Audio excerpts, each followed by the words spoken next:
Sadly, we have ever-increasing religious confusion and moral decay. That's a sad way to describe this time period that we're looking at. But yet when we see the gross immorality, the greed, power struggles, and those things are the things that seem to characterize religious institutions and human traditions. And sometimes those traditions that develop, sometimes they are ridiculous traditions.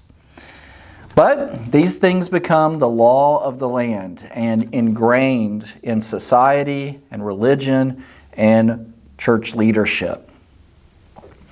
This is where we have the development of various religious rites or rituals. Things like the adoration of relics. Relics are the purported or actual remains and personal items of saints. These can include all sorts of bones or body parts, and things like purported pieces of the cross on which Jesus was crucified, or the arm of Mark, or a piece of Mary's clothing. Relics, items that became objects of faith. Relics became really a big business because Catholic pilgrims were encouraged to travel to cities and cathedrals to pay homage to some relic. And this supposed act of devotion got you credit with God for your effort. It also brought in revenue to the city and cathedrals. It helped to fund that hierarchy of religious leadership because pilgrims paid high prices of lodging, dining, and entrance fees to the churches to see the relic and pray. Money was often the main motivator for the Catholic hierarchy, and extorting people became an art form. Other practices developed. Again, these are not from the Bible, but from this evolutionary development of human tradition that just added more and more requirements. Things like the celibacy of priests. Catholic priests are not allowed to marry. They are to remain single. This, by the way, I believe is a frustration of the true created order of things. You know, after all, God made male and female. God designed marriage to be a beautiful relationship where each is meeting the needs of the other. Forced celibacy has led throughout the centuries to all kinds of sexually frustrated priests acting out in sinful ways, doing great destruction on a great many people. We also have the development of a limbo or in-between place for the soul between heaven and hell called purgatory. This is yet another man-made doctrine designed to extort money from the masses as they paid high fees to try to have their loved one prayed into heaven by the Catholic priests. Other things developed we just don't have time to discuss. We can't go through all of these. I'm just mentioning a few of them. And I hope that you can understand that these things just developed because there were systems in place that allowed it. And they were not looking to the Bible and they weren't letting the Bible guardrail them or protect them from adding many outlandish teachings and presenting it as if it were right Christian tradition, when really it was man-made tradition, not related to the Bible at all. And so we don't have time to discuss all of these things. Things like last rites, penance, indulgences, again, people paying money for blessings. Certainly not in the Bible, nor practiced in the early church. Papal infallibility, became ingrained within church law. Transubstantiation, that's a confused doctrine about the nature of the Lord's Supper. It's a recipe for disaster. We have poorly educated priests combined with elaborate and sometimes bizarre traditions. For example, some priests who didn't really know any Latin were required to lead Mass, that is Catholic worship, only in Latin. So they butcher the phrases. For example, they butcher the phrase, hoc est corpus meum, this is my body, when they were leading communion. And this later was adapted to hocus pocus. They couldn't say the Latin, so it became hocus pocus. They were so confused. It often looks like this strange mashup of pagan magic, superstition, and Christianity. Worshippers were so confused about what the Lord's Supper or communion were. They were known even to hold the unleavened bread and the wine in their mouth all the way through the service. They would keep it in their mouth. It's kind of humorous. They wouldn't greet people.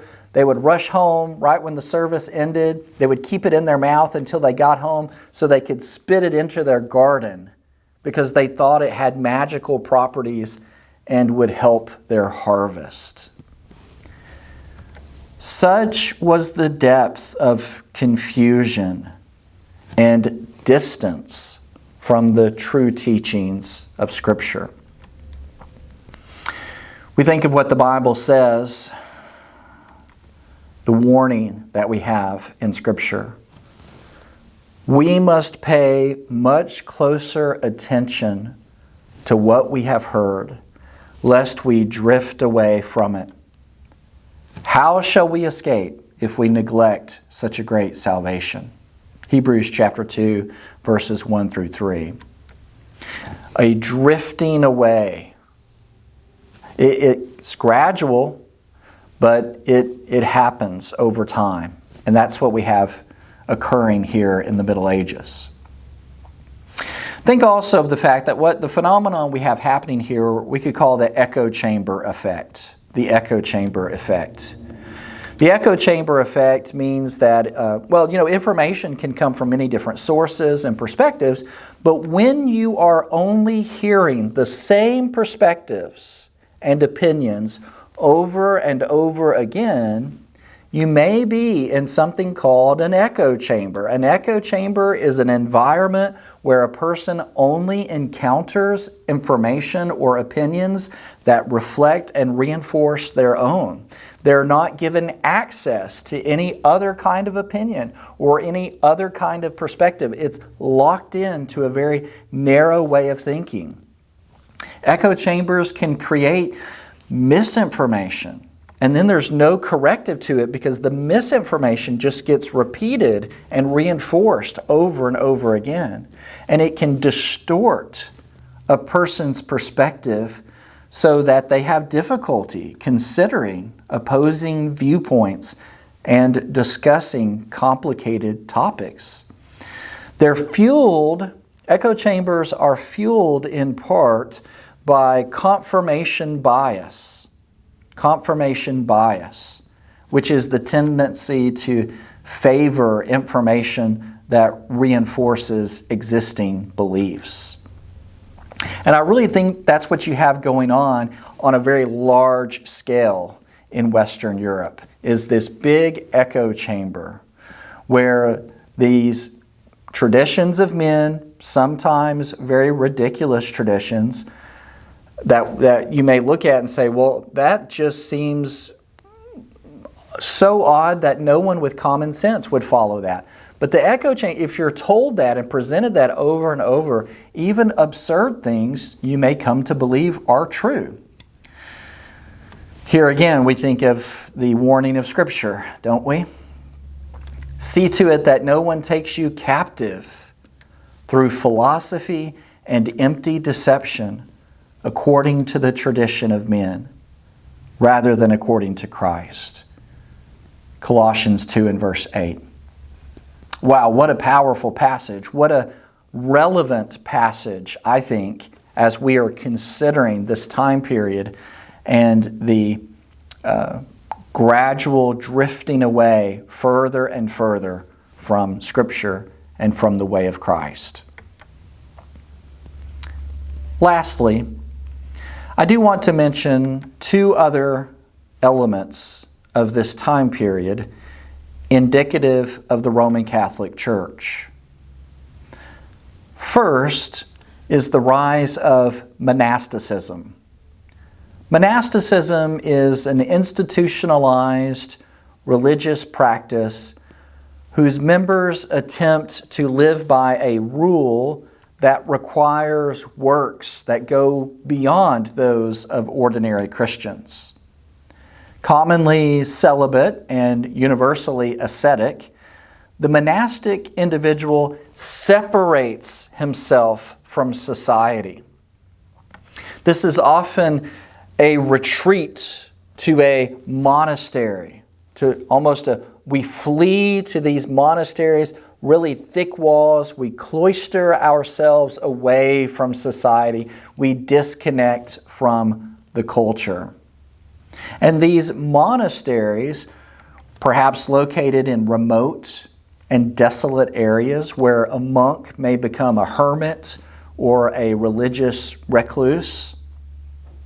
And the idea is to disconnect from the world.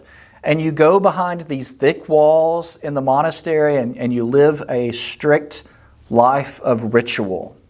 And this became popular. This became an option. And so the development and the building of these monastic orders and these monasteries, these buildings in different locations, became a common practice during this time period, the rise of monasticism. Now, there is good and bad in this.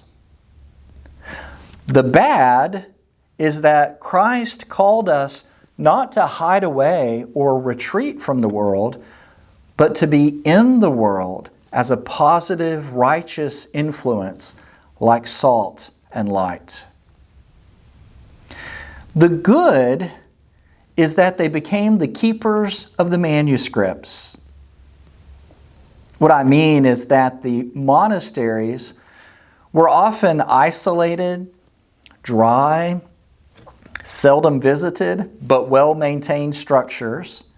They were the perfect place for libraries. You know, if you had a library in a palace in the capital city where the monarch lived, well, if the people rioted and burned the palace, or if an invading nation came in, libraries would be burned and lost. But if you put a library in a monastery, there was often nothing of much value in a monastery, and so it was not often targeted by armies necessarily. Sometimes they were. But my point is that monasteries became safe havens for books. They were a great place for there to be libraries. Many ancient manuscripts of the Bible were sheltered and protected for hundreds of years, thanks to monasteries. We, I think, benefit greatly today by having accurate and accessible copies of the Bible, and that is to the credit of those monastery libraries. Okay, the second element of this time period that I want to end on is increased militancy. Increased militancy. In order to keep the complex machinery of the Catholic Church running, it needed revenue and it needed territory. And the popes became ever increasingly aggressive in their grab for gold and land. This will contribute to a brutal clash.